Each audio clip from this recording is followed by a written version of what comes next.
2024 का इलेक्शन बिल्कुल करीब है। हर व्यक्ति यह चाहता है कि विजय श्री उसी को प्राप्त हो और बिल्कुल सोचना भी चाहिए, चाहना भी चाहिए। तो आज हम चर्चा करेंगे 3 महान राजयोगों की। यदि आपके कुंडली में यह बना है तो बिल्कुल कहीं से भी ढूंढ करके टिकट ले आइए, जीत जाएंगे, ये गारंटी है। 3 महान राजयोग हैं, काहल योग, पर्वत योग और शंख योग। इन तीनों की अपनी अलग विशेषता है और लगभग बनते एक जैसे ही, थोड़ा थोड़ा सा अंतर होता है।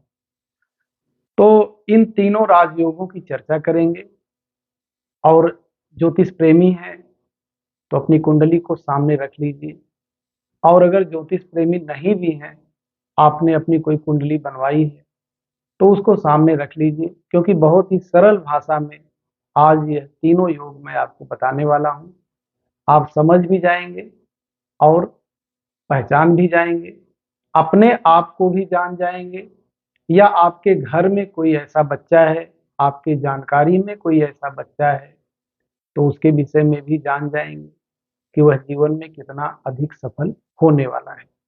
एक डेमो कुंडली लेंगे, इस तीनों योग को इन डेमो कुंडली में देखेंगे कि क्या यह तीनों योग इस कुंडली में बने हैं या नहीं।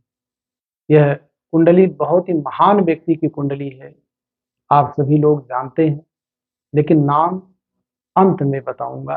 पहले आप इस चर्चा को ध्यान से सुन। प्यारे मित्रों, हम सभी इस पृथ्वी पर आए हैं मान सम्मान यश कीर्ति धन दौलत सुख समृद्धि राजसी जीवन सुंदर विचार सुंदर लोगों से संबंध स्त्री बंधु बांधव से युक्त होना चाहते हैं। यह तीनों राजयोग आपको जीवन का ऐसा कोई भी सम्मान नहीं है जो दिलाने में सक्षम न हो। काहल योग उनमें से एक महान राजयोग है। काहल योग में जन्म लेने वाला जातक सेना का सेना नायक होता है, राज्य का मुख्यमंत्री होता है, किसी भी देश का प्रधानमंत्री होता है, किसी भी राष्ट्र का राष्ट्रपति होता है। और अगर हम बहुत ही निचले स्तर से शुरू करें तो किसी भी ग्राम का प्रधान होता है, किसी भी क्षेत्र का काउंसलर होता है, या वह किसी भी लेजिस्लेटिव असेंबली का एमएलए होता है, या वह किसी भी बड़े क्षेत्र का मेंबर ऑफ पार्लियामेंट होता है। यह काहल योग की अपनी विशेषता है। दूसरी विशेषता पर्वत योग की। काहल योग में व्यक्ति जन्म ले और पर्वत योग भी उसमें बन जाए तो कहना ही क्या। व्यक्ति जो भी कार्य करता है उस कार्य में चट्टान की तरह से अडिग हो जाता है। दिन प्रतिदिन उस कार्य में उसको बढ़ोतरी मिलती है।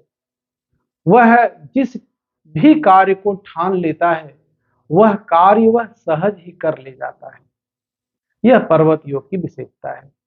ऐसा व्यक्ति राजा के समान होता है या राजा ही होता है, राजा के समान मान्य होता है। ऐसे लोगों की यश कीर्ति चारों दिशाओं में अपने आप ही फैल जाती है, बस उसको थोड़ा सा प्रयास करने की जरूरत है।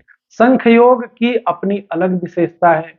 ऐसा व्यक्ति जहां भी जाता है, जिस भी स्थान पर जाता है, वहीं उसके चाहने वाले खड़े होते हैं। फूल माला ढोल नगाड़े ताशे से उसका सम्मान करते हैं, उसको सम्मान देते हैं, उसको उपहार देते हैं, उसके साथ रहना पसंद करते हैं या उसके साथ समय बिताना पसंद करते हैं। ऐसे लोगों का सम्मान तो प्रबुद्ध लोग और ज्ञानी लोग भी करते हैं। तो ये तीनों जो राजयोग है उसकी चर्चा करेंगे और आपको डेमो कुंडली में इन राजयोगों को कैसे बनता है इसे आपको दिखाएंगे। देखिएगा, एक डेमो कुंडली हमने बनाया है। वृश्चिक लग्न की यह कुंडली है और लग्न में ही चंद्रदेव और मंगल देव विराजमान हैं।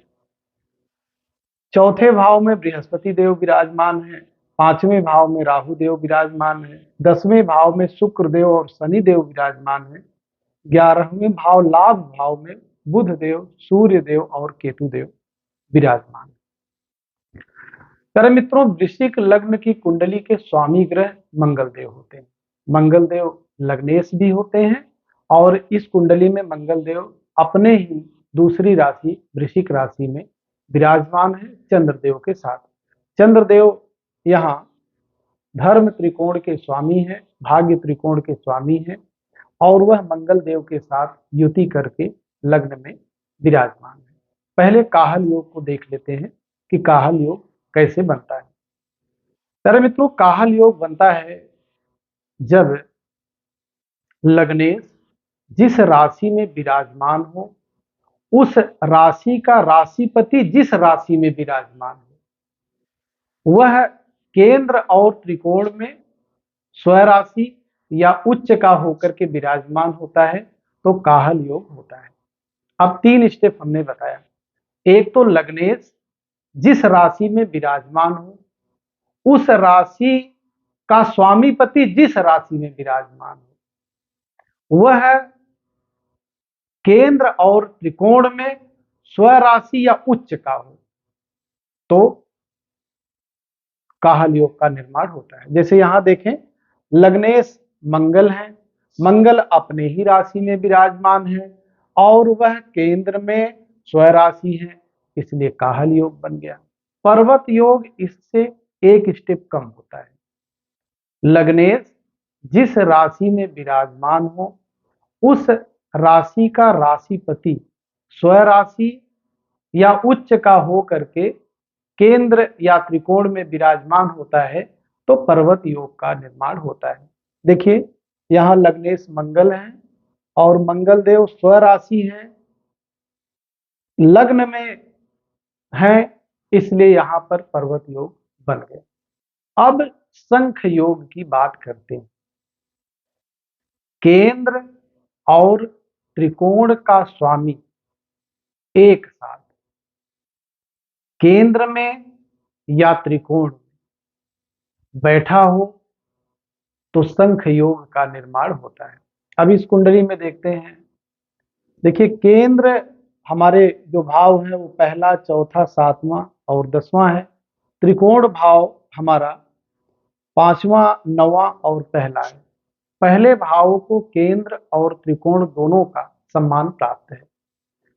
तो यहां देखेंगे केंद्र के स्वामी मंगल देव हैं, क्योंकि लग्न में ही उनकी राशि आती है वृश्चिक, और यहाँ धर्म त्रिकोण के स्वामी चंद्रदेव हैं।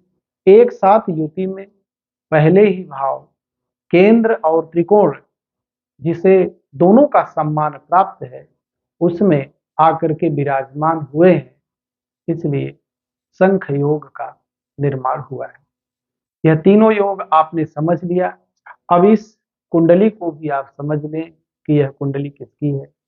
यह हमारे वर्तमान के यशस्वी प्रधानमंत्री श्री नरेंद्र मोदी जी की कुंडली। अब आपको समझ में आ गया होगा कि राजनीति में इतने बड़ी सफलता उनको कैसे मिली, जबकि आते बहुत ही गरीब परिवार से। उनका सम्मान क्यों होता है, वह दिन प्रतिदिन नया कीर्तिमान क्यों स्थापित कर रहे हैं, शायद आपको समझ में आ गया होगा। और मैं उन राजनीतिक पार्टियों से भी अनुरोध करना चाहता हूं, अपने कैंडिडेट को सोच समझ के ही लड़ाइए। किसी ज्योतिषी के पास जाइए, जा करके पहले उनके कुंडली का जांच करवाइए। पैसा वैसा न लीजिए, सिर्फ कुंडली का जांच करवा के ही इलेक्शन लड़वा लीजिए। गारंटी लेता हूं 100% जीत जाएंगे। नहीं तो कूदते रहिए, होगा कुछ नहीं। फिर एक महत्वपूर्ण विषय पर आपसे चर्चा करेंगे। आप सभी हमसे जुड़े, आप सभी का बहुत बहुत धन्यवाद।